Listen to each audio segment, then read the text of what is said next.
આજે આપણે પ્રકરણ 5 જેનું નામ છે સજીવનો પાયાનો એકમ જેની શરૂઆત કરીએ। આ ચેપ્ટરની અંદર આપણે કોષ વિશે ભણવાનું છે। તો બૂચનો એક પાતળો છેદ હતો। એ છેદનું અવલોકન સૌપ્રથમ રોબર્ટ હુક નામના વૈજ્ઞાનિકે કર્યું। રોબર્ટ હુક નામના વૈજ્ઞાનિકે તેના છેદનું અવલોકન કર્યું અને તેમને જણાવ્યું કે તેમાં અનેક નાના નાના ખાનાઓ છે। શું કર્યું તેમને? તો કે બૂચનો એક પાતળો છેદ લીધો, તેનું અવલોકન કર્યું અને અવલોકન કરી અને રોબર્ટ હુક નામના વૈજ્ઞાનિકે જણાવ્યું કે તેમાં અનેક નાના નાના ખાનાઓ છે। કેવા ખાનાઓ એમને જોવા મળ્યા? તો કે આવા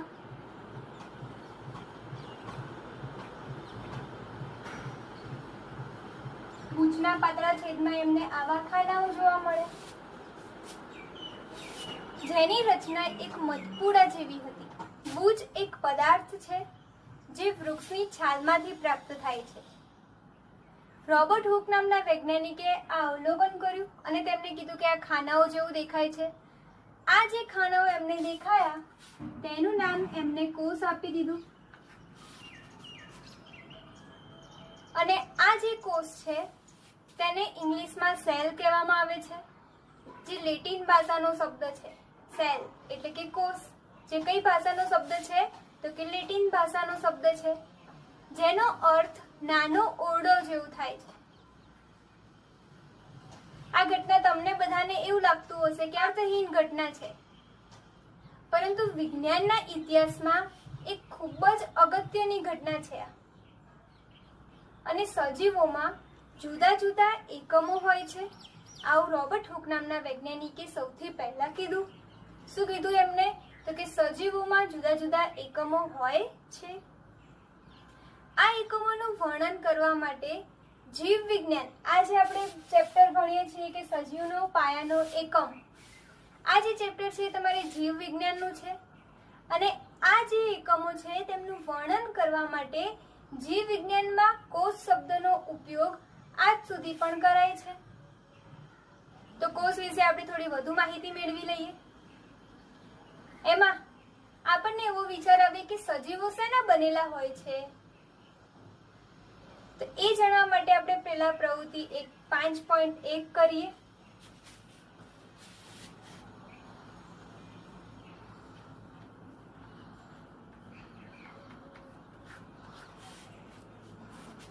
પ્રવૃત્તિ 5.1 ની અંદર આપણે સૌપ્રથમ આપણે ડુંગળીના કંદ હશે જે એના નાના નાના ટુકડા લઈશું, પછી એને બે ચીપિયાની મદદથી આપણે તેમના અંદરની જે સપાટી હશે તે અંદરની સપાટીમાંથી પટલ એટલે કે ઉપરનું જે અધિસ્તર હશે તે આપણે ઉતારી લઈશું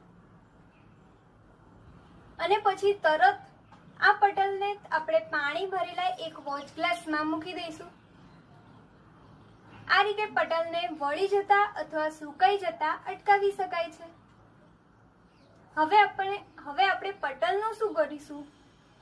તો કે એક કાચની આપણે સ્લાઇડ લઈશું, તેની પર આપણે પાણીનું એક ટીમ્પું મૂકીશું, પછી વોચ ગ્લાસમાં આપણે જે પટલ લીધું હતું એ પટલના નાના ટુકડાને આ કાચની સ્લાઇડ પર મૂકીશું।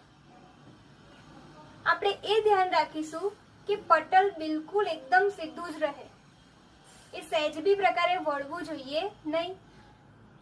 એની માટે આપણે એક પાતળું બ્રશ અથવા પીંછીની મદદથી આ પટલને સ્લાઇડ પર મૂકવામાં મદદરૂપ થશે। હવે તેની ઉપર આપણે એક આયોડીનનું ટીપું ઉમેરીશું। આ આયોડીનનું ટીપું ઉમેર્યા બાદ તેની પર આપણે સ્લાઇડ લીધી, એની પર આપણે પટલ મૂકી અને પછી એની પર આપણે આયોડીનનું એક ટીપું મૂક્યું।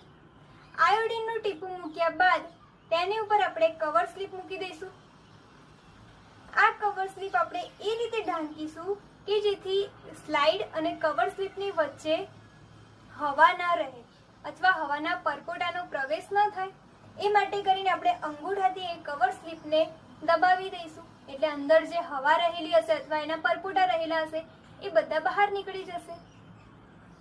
અને પછી આ જે સ્લાઇડ છે તેને સૂક્ષ્મદર્શક યંત્રમાં આપણે જોઈશું. જ્યારે આપણે સૂક્ષ્મદર્શક યંત્રમાં આ સ્લાઇડને જોઈએ છીએ ત્યારે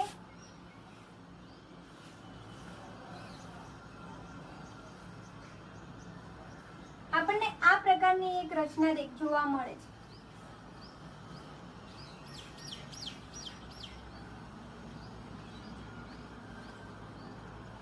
જ્યારે આપણે સૂક્ષ્મદર્શક યંત્રમાં સ્લાઇડ મૂકી અને એ સ્લાઇડને આપણે જ્યારે જોવાનો પ્રયત્ન કરીએ છીએ ત્યારે આપણને આ પ્રકારની સ્લાઇડ જોવા મળે છે. અને આ સ્લાઇડમાં આ જે છે તેને આપણે કોષ કહીશું. આ જે તમને વચ્ચે મોટું ટપકા જેવું દેખાય છે કેન્દ્રમાં, એને આપણે કોષ કેન્દ્ર કહીએ. આ આખો કોષ છે. કોષની મધ્યમાં રહેલા ભાગને આપણે શું કહે છે? કોષ કેન્દ્ર કહે છે. આ રચના શું છે? તો આ બધી રચનાઓ એક જેવી જોવા મળે છે. આ બધી જ રચનાઓ અથવા સંરચનાઓ મળીને એક મોટી રચના બનાવે છે. એક કોષ ભેગો મળશે, બીજો કોષ મળશે, ત્રીજો, ચોથો, પાંચમો, આવી રીતે ઘણા બધા કોષો ભેગા મળશે અને બધા જ કોષો ભેગા મળીને ડુંગળીની રચના કરે છે. તો ડુંગળીના કદના જે સલ્કીપણ છે કે સલ્કનો મૂળભૂત એકમ છે, આ મૂળભૂત એકમને આપણે કોષ કહીએ છીએ. જેટલા પણ સજીવો આપણને આપણી આસપાસ જોવા મળે છે તે બધા જ સજીવો કોષથી બનેલા છે. એટલે કે સજીવના પાયાનો એકમ એ શું છે? કોષ. જેટલા પણ સજીવો આપણી આજુબાજુમાં આપણને જોવા મળે છે તે બધા જ સજીવો શેના બનેલા હશે? કોષથી બનેલા હશે. હવે તેમાં કેટલાક એકકોષીય હોય છે અને અમુક બહુકોષીય હોય છે. તો પહેલા એકકોષીયની વાત કરીએ. તો એકકોષીય સજીવ એટલે કે જે એક કોષ કેન્દ્ર ધરાવતું હોય, કોષ એક જ કોષ કેન્દ્ર ધરાવતું હોય તેને આપણે એકકોષીય કહીએ છીએ. અને જો એક કરતા વધારે કોષો ધરાવતું હશે તેને આપણે બહુકોષીય કહીએ છીએ.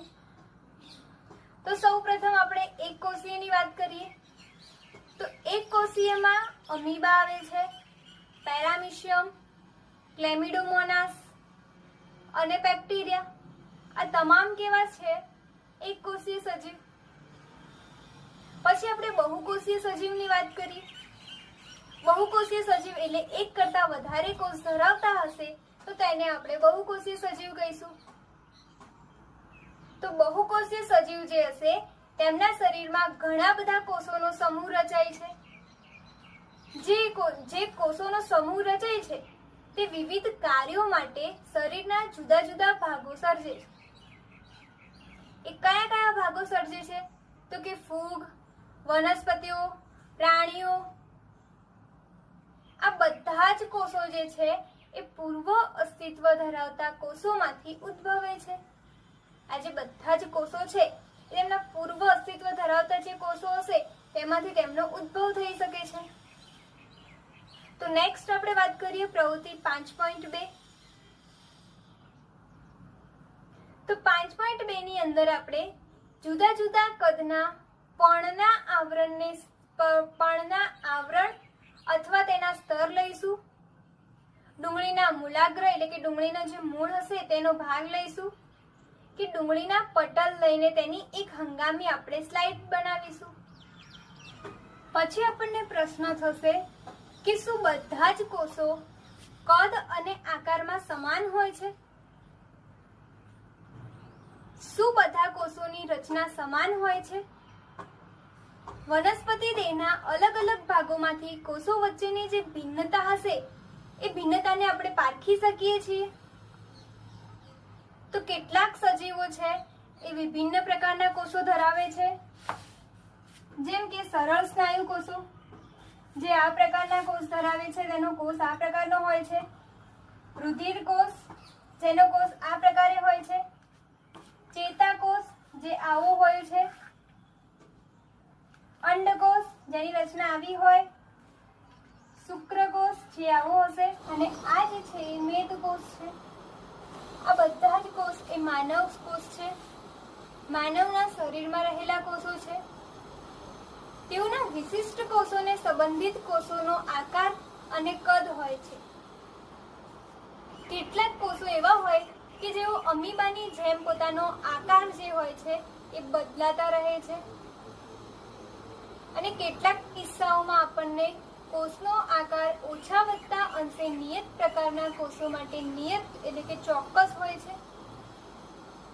આપણે ચેતાકોષની વાત કરીએ તો આ જે ચેતાકોષ છે એ પોતાનો લાક્ષણિક આકાર ધરાવે છે.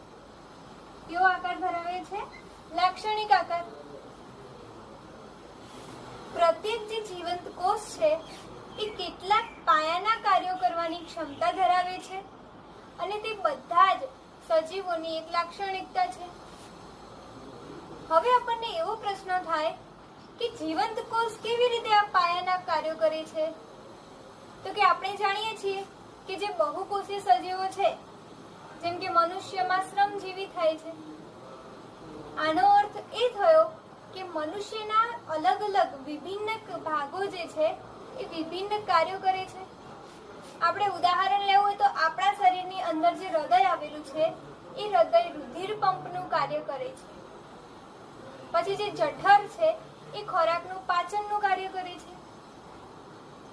તેવી જ રીતે આપણે એક કોષીય સજીવોમાં પણ શ્રમ વિભાજન જોવા મળે છે. બહુકોષીયોમાં શ્રમ વિભાજન જોવા મળ્યું. હવે આપણે એક કોષીય જોઈએ તો એક કોષીય સજીવોમાં પણ શ્રમ વિભાજન જોવા મળે છે. તેમના બધા જ કોષો કેટલાક વિશિષ્ટ ઘટકો ધરાવે છે, જે કોષીય અંગિકાઓ સ્વરૂપે હોય છે. અને બધી જ જે કોષીય અંગિકાઓ છે તે એક નિયત કાર્ય કરે છે. જેમ કે કોષમાં નવા દ્રવ્યનું નિર્માણ કરે છે. પછી કોષ જે છે એ કોષમાંથી ઉત્સર્ગ દ્રવ્યને પણ તે દૂર કરી દે છે. અને કોષમાં આ જે અંગિકાઓ છે, આ અંગિકાઓને કારણે જીવવાની ક્ષમતા જે હશે એ ધરાવતી હશે, અને બધા જ કાર્યો કરશે. આ બધી જ અંગિકાઓ જે છે તે ભેગી થઈને પાયાનો એકમ બનાવે છે, અને એ જે પાયાનો એકમ બનાવે છે તેને કોષ કહે છે. કોષ આ અંગિકાઓને કારણે શું કરશે? તો કે જીવવાની ક્ષમતા ધરાવે છે. જીવવાની ક્ષમતા ધરાવીને બધા જ કાર્યો કરશે. આ બધી જે અંગિકાઓ ભેગી થશે એ બધી અંગિકાઓ એક પાયાનો એકમ બનાવશે, અને એ જે પાયાનો એકમ બનાવે છે તેને કોષ કહે છે. બધા જ કોષો જે છે એ સમાન અંગિકાઓ ધરાવે છે, અને તેમના કાર્ય અને તેમના દ્રવ્યમાં કોઈ જ પ્રકારનો ફેર પડતો નથી, અથવા તો કયા સજીવમાં જોવા મળે છે તેનાથી પણ કોઈ પ્રકારનો ફેર પડતો નથી. હવે આપણને એવો પ્રશ્ન થાય કે કોષ શાનો બનેલો છે? કોષનું બંધારણીય આયોજન શું છે? તો કોષ એ વિશિષ્ટ ઘટકો ધરાવે છે, જેને આપણે અંગિકા કહીશું. કોષ જે વિશિષ્ટ ઘટકો ધરાવતો હશે, આવો પ્રશ્ન પૂછી શકે કે કોષ વિશિષ્ટ ઘટક ધરાવે છે તેને શું કહેવામાં આવે છે? તો તેને અંગિકા કહેવામાં આવે છે. હવે આપણને એવું થાય કે કોષનું આયોજન કેવી રીતે થાય છે? તો જો આપણે સૂક્ષ્મદર્શક યંત્રમાં જોઈશું તો આપણને પ્રત્યેક જે કોષ હશે એ કોષમાં મોટે ભાગે આપણને 3 લાક્ષણિકતાઓ જોવા મળે છે. એક કોષરસ પટલ, કોષ કેન્દ્ર અને કોષરસ.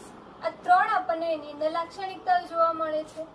બધી જ લાક્ષણિકતાઓને લીધે કોષમાંની બધી જ જે પ્રવૃત્તિઓ હશે એ પ્રવૃત્તિઓ અને તેમના પર્યાવરણ સાથેની જે આંતરક્રિયાઓ છે તે શક્ય છે.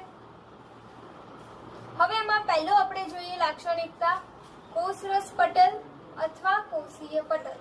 લાક્ષણિકતા છે કોષરસ પટલ. તો કે કોષનું સૌથી બહારનું આવરણ હશે આ કોષ છે, અને આ કોષનું સૌથી જે બહારનું આવરણ હશે તેને કોષરસ પટલ કહે છે.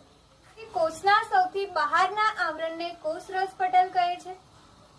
તે કોષોને તેના બાહ્ય જે પર્યાવરણ હશે તેનાથી અલગ કરે છે. એટલે કે ધારો કે વનસ્પતિ કોષ છે તો તો એ વનસ્પતિ કોષને તેના બહારના પર્યાવરણ હશે જે એ બધાથી તેને અલગ કરી દે છે. કેમ કે કોષ પટલ હશે, કોષરસ પટલ એ અંદર હશે કોષની, અને એ કોષની સૌથી બહારનું આવરણ છે એટલે તેના પર્યાવરણ, બાહ્ય પર્યાવરણથી તો એને શું કરી દે છે? અલગ કરી દે છે.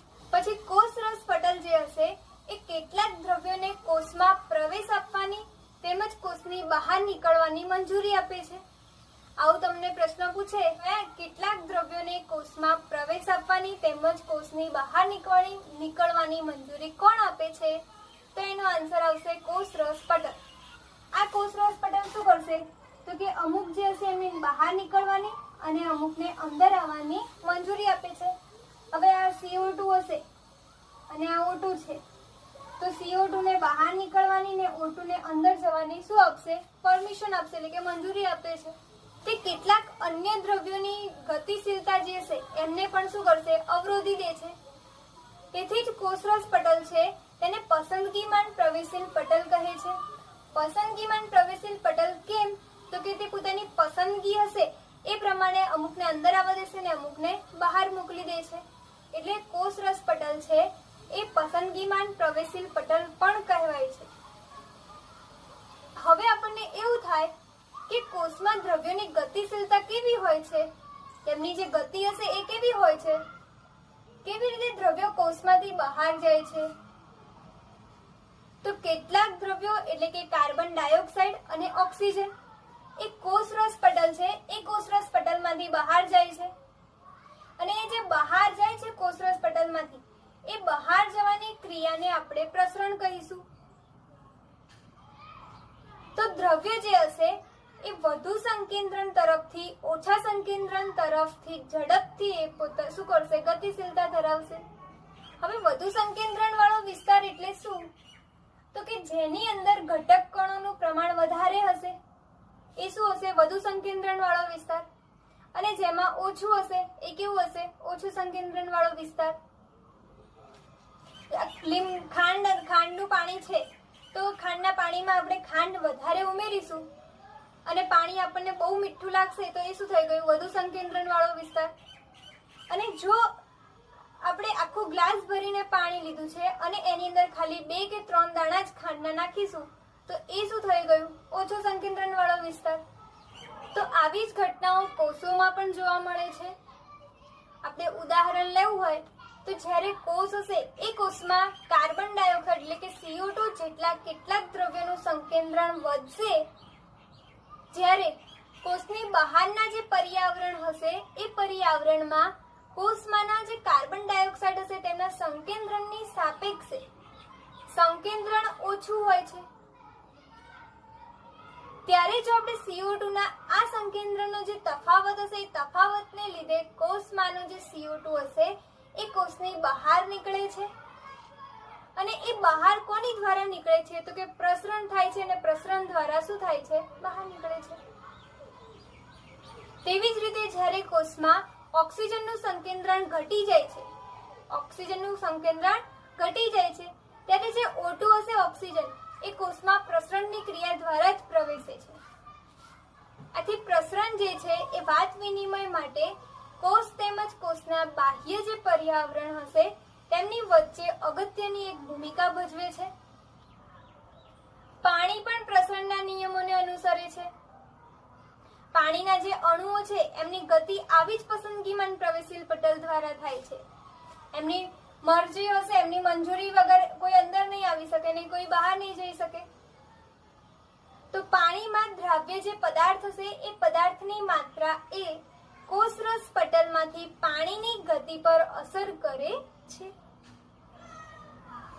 જો આશ્રુતિ હશે તો આશ્રુતિ પાણી માટેનો એક પરિવર્ધક માર્ગ છે કે જે પાણી હશે એ પાણીના વધુ સંકેન્દ્રણ તરફથી પસંદગીમાન પ્રવેશીલ પટલ જે હશે તેના દ્વારા પાણીના ઓછા સંકેન્દ્રણ તરફ તે સંતુલન ન સ્થપાય ત્યાં સુધી વહન પામે છે. હવે આપણે શર્કરા કે ક્ષારનું પાણી જે હશે એક પાણીથી બનાવેલા દ્રાવણમાં જો પ્રાણી કોષ કે વનસ્પતિ કોષને આપણે તેની અંદર મૂકીશું તો શું થશે? તો જો કોષની ફરતે અથવા આસપાસના ફરતે અથવા કોષની આસપાસનું જે માધ્યમ હશે તે માધ્યમમાં પાણીના વધુ સંકેન્દ્રણ વાળું હશે, જે એ માધ્યમ જે હશે પાણીના વધુ સંકેન્દ્રણ વાળું હોય, અથવા બહારનું દ્રાવણ વધુ મંદ હશે, મંદ એટલે કે ઓછું, જેથી આશ્રુતિ દ્વારા પાણી મેળવશે કોષ, અને આવા દ્રાવણને આપણે હાઇપોટોનિક દ્રાવણ એટલે કે અધોસાંદ્ર દ્રાવણ કહે છે.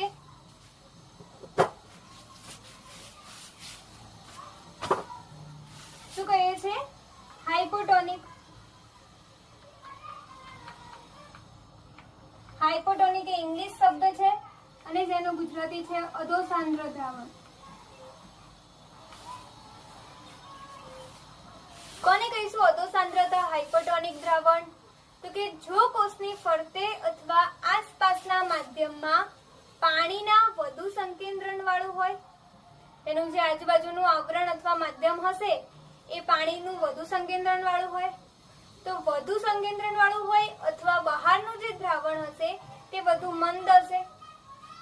જો મંદ એટલે કે ઓછું હોય, જેથી કોષ હશે એ આશ્રુતિ દ્વારા પાણીને શું કરશે?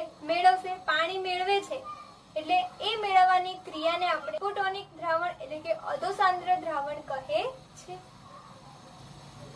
હવે પાણીના જે અણુઓ હશે એ મુક્ત રીતે, એકદમ સ્વતંત્ર રીતે કોષરસ પટલ દ્વારા બંને જે દિશાઓ હશે, જે બહાર જવાની ને અંદર જવાની, એ દિશાઓમાં વહન પામી શકે છે. પરંતુ વધારે પાણી જો હશે તે કોષમાં પ્રવેશશે તો તે દૂર થઈ જાય છે. તે તરત જ કેવું થઈ જાય છે? દૂર થઈ જાય છે. એટલે જો પાણી બહાર આવી જાય છે, પરિણામે એ કોષમાં પાણી પ્રવેશવાથી કોષ જે હશે એ આપણને ફૂલેલો જોવા મળે છે. જો કોષ તેમજ કોષના બહારના માધ્યમમાં પાણીનું સંકેન્દ્રણ સમાન હોય, પાણીનું જે સંકેન્દ્રણ હશે એ ઇક્વલ હોય એટલે કે સમાન હોય, તો પાણીનું જે કોષરસ પટલ છે, પાણીનું કોષરસ પટલ, આ કોષરસ પટલની દ્વારા ચોક્કસ વહન થતું નથી. ક્યારે ચોક્કસ વહન નહીં થાય? તો કે કોષ તેમજ કોષના બહારના માધ્યમમાં પાણીનું સંકેન્દ્રણ હશે એ સંકેન્દ્રણ સમાન હશે. જો સંકેન્દ્રણ સમાન હશે, ના તો વધુ હશે કે ના તો ઓછું હશે. વધુ હશે તો બંને સાઈડ વધુ હશે, ઓછું હશે તો બંને સાઈડ ઓછું હશે, તો એનું સંકેન્દ્રણ કેવું હશે? સમાન. જો સમાન હશે તો તેમાં પાણીનું જે કોષરસ પટલ દ્વારા ચોક્કસ વહન થતું હશે એ ચોક્કસ વહન થશે નહીં. ક્યારે નહીં થાય? તો કે સમાન હશે ત્યારે. તો આ જે દ્રાવણ છે તેને આપણે સમસાંદ્ર દ્રાવણ કહે છે. સમાન હશે તો એને કેવું કહીશું? સમસાંદ્ર દ્રાવણ. અને સાંદ્ર દ્રાવણને ઇંગ્લિશમાં આઇસોટોનિક સોલ્યુશન એટલે કે આઇસોટોનિક નું દ્રાવણ કહે છે. પાણી જે છે એ પાણી કોષરસ પટલમાંથી બંને દિશાઓમાં વહન પામે છે, પરંતુ અંદર જે દાખલ થતી પાણીની માત્રા હશે એ પાણીની માત્રા કેવી હોય છે? સમાન. તેથી તે પાણીના જે વહનથી ભરાતો હશે તે ભરાશે નહીં, અને કોષ જે છે એ સમાન કદ ધરાવતો સ્થાયી થઈ જશે.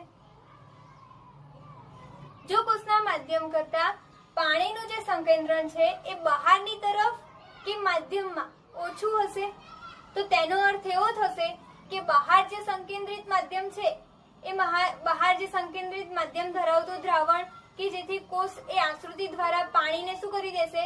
ગુમાવી દે છે. અને જે ગુમાવી દે છે પાણીને, તો તેવા દ્રાવણને આપણે અધિસાંદ્ર દ્રાવણ કહીશું.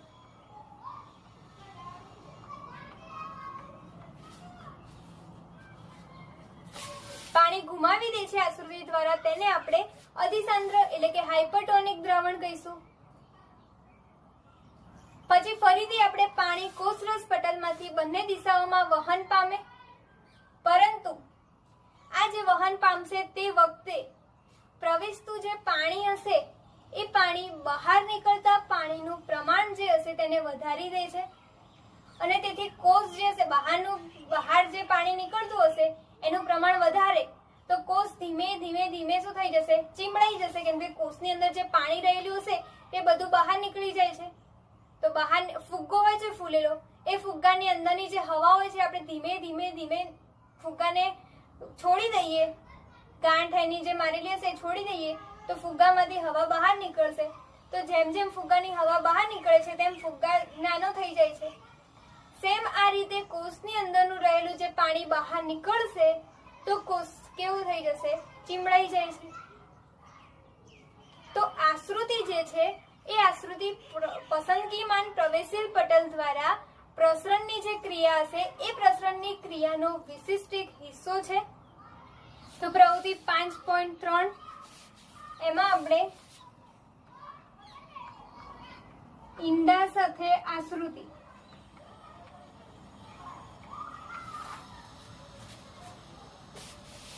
તો આપણે એક ઈંડું લઈશું. એ ઈંડાનું જે કવચ હશે એ ઈંડાના કવચને આપણે મંદ હાઇડ્રોક્લોરિક એસિડ એટલે કે મંદ HCl ના દ્રાવણમાં દ્રાવ્ય કરીશું. દ્રાવ્ય કરી અને પછી તેને આપણે દૂર કરી દઈશું. પછી જે ઈંડાનું કવચ હશે એ કવચ મોટે ભાગે કેલ્શિયમ કાર્બોનેટનું બનેલું હોય છે. તમને એવો પ્રશ્ન પૂછાય કે ઈંડાનું કવચ શેનું બનેલું હોય છે? તો ઈંડાનું કવચ શેનું હશે?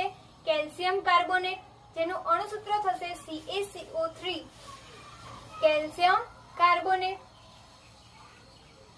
પાતળું ત્વચીય જે બાહ્ય એટલે કે બહારનું જે આવરણ છે એ ઈંડા કે અંડકોષને આવરે છે. એ ઈંડાને આપણે શુદ્ધ પાણીમાં મૂકી દઈશું અને 5 મિનિટ પછી તેનું આપણે અવલોકન કરીશું. તો અવલોકન કરીશું ત્યારે આપણને શું જોવા મળશે? તો કે આશ્રુતિ દ્વારા પાણી જે હશે એ તેમાં પસાર થવાને કારણે ઈંડું જે હશે શું થઈ જશે? ફૂલી જાય છે. પાણી ઈંડાની અંદર જશે તો ઈંડું શું થશે? ફૂલી જશે. હવે આવી જ રીતે કવચ વગરનું જે ઈંડું હશે એ ઈંડાને આપણે સાંદ્ર ક્ષારીય દ્રાવણમાં મૂકીશું. પહેલા આપણે HCl માં મૂક્યું હતું ઈંડાના કવચને. હવે આપણે આવી જ રીતે સેમ કવચ વગરનું ઈંડું લઈશું અને આ કવચ વગરના ઈંડાને સાંદ્ર ક્ષારીય જે દ્રાવણ હશે એ ક્ષારવાળા દ્રાવણમાં આપણે મૂકી દઈશું. સાંદ્ર એટલે કે વધુ ક્ષારવાળા દ્રાવણમાં મૂકી દઈશું. પછી 5 મિનિટ પછી આપણે તેનું અવલોકન કરીશું. તો ઈંડું જે હશે તે સંકોચન પામી જાય છે. આવું એટલા માટે થાય છે કે ઈંડામાંથી પાણી જે હશે એ બધું બહાર નીકળી જાય છે. જો ઈંડામાંથી પાણી બહાર નીકળશે તો ઈંડાનું શું થઈ જશે? સંકોચન થાય છે. અંદર પાણી જશે તો ફૂલશે ઈંડું, પરંતુ પાણી જે ઈંડામાં રહેલું હશે એ પાણી બધું બહાર નીકળશે તો એ ઈંડું શું થશે? સંકોચન થશે. કેમ? કેમ કે ક્ષારનું જે દ્રાવણ છે એ વધુ સંકેન્દ્રિત છે.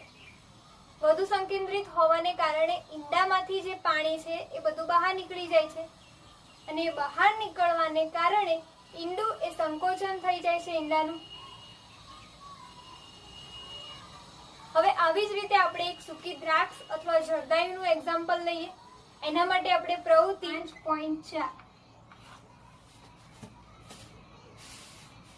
5.4 ની અંદર આપણે સૂકી દ્રાક્ષ કે જરદાયુને માત્ર પાણીમાં જ મૂકીશું. એને તેમને થોડી વાર માટે એની અંદર પાણીમાં આપણે રહેવા દઈશું. ત્યારબાદ આપણે તેને શર્કરા અથવા ક્ષારનું જે સાંદ્ર એટલે કે વધુ દ્રાવણ હશે તેની અંદર ઉમેરીશું.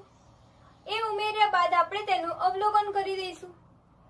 તો જ્યારે તેમને પાણીમાં મૂકવામાં આવે છે ત્યારે તે પાણીને પ્રાપ્ત કરી લે છે. પાણીને જો પ્રાપ્ત કરશે તો એ શું થઈ જશે? ફૂલી જશે દ્રાક્ષ. અને જ્યારે તેને સંકેન્દ્રિત દ્રાવણમાં મૂકવામાં આવે છે ત્યારે તેઓ પાણીને ગુમાવી દેશે. પાણી ગુમાવી અને છેલ્લે તેઓ કેવા થઈ જશે? ચીમડાઈ જશે. જો પાણી અંદર જશે તો ફૂલી જશે અને જો પાણી બહાર નીકળશે એટલે કે પાણી ગુમાવી દે છે તો એ કેવા થઈ જશે? ચીમડાઈ જાય છે.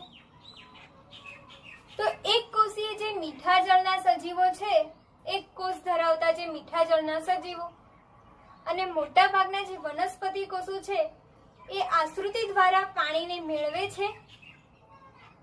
વનસ્પતિ મૂળ દ્વારા પાણીનું શોષણ કરે છે અને તે પણ એક શું છે? આશ્રુતિનું ઉદાહરણ છે. કોષના જીવનમાં આપણે જોઈએ તો પાણી અને વાયુ વાયુના વિનિમય માટે પ્રસરણ એક અગત્યની ઘટના છે.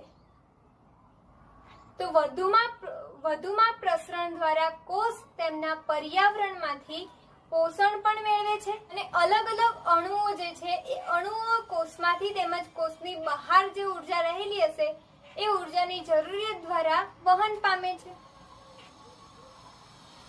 કોષરસ પટલ જે હશે એ લવચિકતા ધરાવે છે. શું ધરાવે છે? લવચિકતા.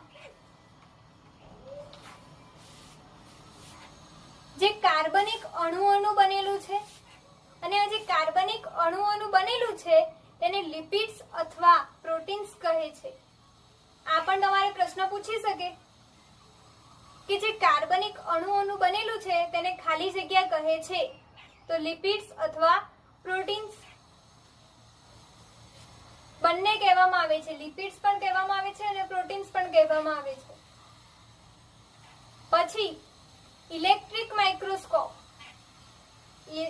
માઇક્રોસ્કોપ બે પ્રકારના હોય છે, એક સાદું માઇક્રોસ્કોપ અને એક ઇલેક્ટ્રિક માઇક્રોસ્કોપ. સાદા માઇક્રોસ્કોપની અંદર આપણે કોઈ જ પ્રકારના વાયરો કે ઇલેક્ટ્રિસિટીની જરૂરિયાત હોતી નથી. તે આપણે પ્રકાશના આધારે તેનું અવલોકન કરી શકીએ છીએ. જ્યારે ઇલેક્ટ્રિક માઇક્રોસ્કોપ હોય છે તેને આપણે ઇલેક્ટ્રિસિટીની મદદથી તેની અંદરની જે અવલોકન કરવાનું છે એ બધું જોઈ શકીએ છીએ. તેમાં પ્રકાશની કોઈ જ જરૂરિયાત હોતી નથી. કોષરસ પટલની જે તરલતા છે એ તરલતા એ કોષને ખોરાક તેમજ બાહ્ય જેમનું પર્યાવરણ હશે એમાંથી દ્રવ્યોનું ગ્રહણ કરવા માટે સક્ષમ બનાવી દે છે. આવી ક્રિયાઓને કોષરસના અંતઃવહન તરીકે પણ ઓળખવામાં આવે છે. અમીબા જેવા જે એક કોષીય સજીવો છે તેમનો ખોરાક આવી જ ક્રિયાઓ દ્વારા મેળવે છે. અમીબા જેવા એક કોષીય સજીવો શું કરશે તો કે આ જે ક્રિયા છે એ ક્રિયા દ્વારા તે પોતાનો ખોરાક મેળવે છે. આ વનસ્પતિ કોષ છે. આ જે વનસ્પતિ કોષ છે તેના કોષરસ પટલ સિવાય પણ તેની બહારની બાજુ એક વધારાનું બાહ્ય આવરણ આવેલું હોય છે. કોષરસ પટલની સિવાય બહારના ભાગમાં એક આવરણ આવેલું હોય છે અને આ જે આવરણ આવેલું હોય છે તેને આપણે કોષ દિવાલ કહે છે. કોષ દિવાલ જે છે એ કોષરસ પટલની બહારની બાજુએ આવેલું આવરણ છે. એવો પ્રશ્ન પૂછી શકે કે કોષરસ પટલની બહારની બાજુએ આવેલા આવરણને શું કહે છે તો એને આપણે કોષ દિવાલ કહે છે. વનસ્પતિ કોષ છે તે મોટે ભાગે સેલ્યુલોઝની બનેલી હોય છે. આ યાદ રાખવાનું. વનસ્પતિ કોષ હશે, વનસ્પતિ કોષમાં કોષ દિવાલ જે છે એ સેલ્યુલોઝની બનેલી હોય છે. સેલ્યુલોઝ એ એક જટિલ પદાર્થ છે જે વનસ્પતિઓને તેના બંધારણીય મજબૂતાઈ આપવાનું કામ કરે છે. જ્યારે જીવંત વનસ્પતિ કોષ છે તે આશ્રુતિ દ્વારા પાણીને ઘુમાવી દે છે અને પાણી ઘુમાવશે તો તે કેવો થઈ જશે? ચીમડાઈ જાય છે કે સંકોચન પામે છે. આ ઘટના જે છે ચીમડાવાની કે સંકોચન પામવાની તે ઘટનાને રસ સંકોચન કહેવાય છે. શું કહેવાય છે? રસ સંકોચનની ક્રિયા. કોને કહે છે રસ સંકોચન? તો કે જ્યારે જીવંત વનસ્પતિ કોષ આશ્રુતિ દ્વારા પાણીને ઘુમાવી દે છે ત્યારે તે કેવું થઈ જશે? સંકોચન અથવા ચીમડાઈ જાય છે. તેથી કોષરસ જે છે કોષ દિવાલ જે હશે તેનાથી દૂર જતું રહે છે અને આ કોષ દિવાલથી દૂર જવાની જે ઘટના છે તેને રસ સંકોચનની ઘટના કહે છે. ત્યારબાદ પ્રવૃત્તિ 5.6. આ પ્રવૃત્તિમાં આપણે રીહોપણની છાલ લઈશું. રીહોપણની છાલનું ઉપરનું જે અધિસ્તર હશે તેને આપણે ઉપરી અધિસ્તર કહે છે. એ અધિસ્તરનું આપણે આસ્થાપન સ્લાઇડ પર કરીને સૂક્ષ્મદર્શક યંત્રના હાઈ પાવર જે હશે તેના કોષનું આપણે અવલોકન કરીશું. જ્યારે આપણે અવલોકન કરીએ છીએ ત્યારે આપણને આવી નાની નાની લીલા કલરની, કેવા કલરની? લીલા કલરની એક કણિકા જોવા મળે છે અને આ જે કણિકા જોવા મળે છે તેને હરિત કણ કહે છે. નાની લીલા રંગની કણિકા જોવા મળે છે એ કણિકા તેને શું કહે છે? હરિતકણ. તેઓ લીલા રંગનું એક રંજક દ્રવ્ય ધરાવે છે અને એ જ લીલા રંગનું રંજક દ્રવ્ય ધરાવે છે તેને ક્લોરોફિલ કહે છે. શું કહે છે? ક્લોરોફિલ. હવે સ્લાઇડ પર જે આસ્થાપિત પણ હતું તેની પર શર્કરા કે મીઠાનું સાંદ્ર દ્રાવણનું ટીમ્પું ઉમેરીશું આપણે. એ ટીમ્પું ઉમેરી અને 1 મિનિટ પછી આપણે સૂક્ષ્મદર્શક યંત્રમાં જોઈશું. પછી થોડાક રીહોપણને આપણે ઉકાળેલું જે ગરમ પાણી હશે તેની અંદર થોડા મિનિટ માટે મૂકી દઈશું. આ જ્યારે આપણે ક્રિયા કરીશું ત્યારે અંદરના જે કોષો હશે, રીહોપણની અંદર રહેલા કોષો, તે ગરમ પાણીમાં મૂકવાથી નાશ પામી જાય છે. ત્યારબાદ એક પણને આપણે સ્લાઇડ પર આસ્થાપિત કરીશું અને તેને આપણે સૂક્ષ્મદર્શક વડે અવલોકન કરીશું. પછી જે આસ્થાપિત કરેલો પણ હશે તેની પર આપણે શર્કરા અથવા મીઠાનું સાંદ્ર દ્રાવણનું એક ટીપું ઉમેરી દઈશું. પછી ફરી 1 મિનિટ પછી અવલોકન કરીશું. તો શું તેમાં રસ સંકોચનની ઘટના જોવા મળશે? ના. કેમ? કેમ કે તે માત્ર જીવંત કોષોમાં જ થાય છે. મૃત કોષોમાં આશ્રુતિ દ્વારા પાણીનું શોષણ કરવાની ક્ષમતા જે હશે એ નહિવત થઈ જાય છે, એટલે કે તેઓ ધરાવતા નથી. મૃત કોષો આશ્રુતિની ઘટનાનું જે હશે શોષણ કરવાનું પાણીની એ ક્ષમતા ધરાવશે નહીં. જીવંત કોષો ધરાવશે પણ મૃત કોષો ધરાવશે નહીં. પાણીને આપણે ઉકળતા પાણીમાં આપણે કોષ મૂકીએ છીએ તો એ શું કરે છે? નાશ પામી જાય છે. પછી વનસ્પતિ કોષોની જે કોષ દિવાલ છે એ કોષ દિવાલ તેમજ ફૂગ અને બેક્ટેરિયાની કોષ દિવાલને ખૂબ મંદ માધ્યમમાં મૂકવા છતાં તેઓ તૂટી જતા નથી. આવા માધ્યમમાં જે કોષો છે એ કોષો આશ્રુતિ દ્વારા પાણી મેળવવાની વૃત્તિ ધરાવે છે, જેથી કોષ જે હશે એ શું થશે? ફૂલી જાય છે. આશ્રુતિ દ્વારા પાણી મેળવશે તો એ કોષ શું થાય છે? ફૂલી જાય છે. અને કોષ દિવાલ છે એ ફૂલીને કોષ દિવાલ સામે દબાણ ઉત્પન્ન થાય છે. આ કોષ હશે એ ફૂલી જશે. આ કોષ છે એ ફૂલી ગયો. ફૂલી જશે તો તેના બહારનું જે કોષ દિવાલ છે આ કોષ દિવાલને શું ઉત્પન્ન થશે? દબાણ. અને દબાણ ઉત્પન્ન થવાને કારણે વનસ્પતિ કોષ એ પ્રાણી કોષ કરતા બહારના માધ્યમમાં થતા વધુમાં વધુ ફેરફારનો સામનો કરી શકે છે.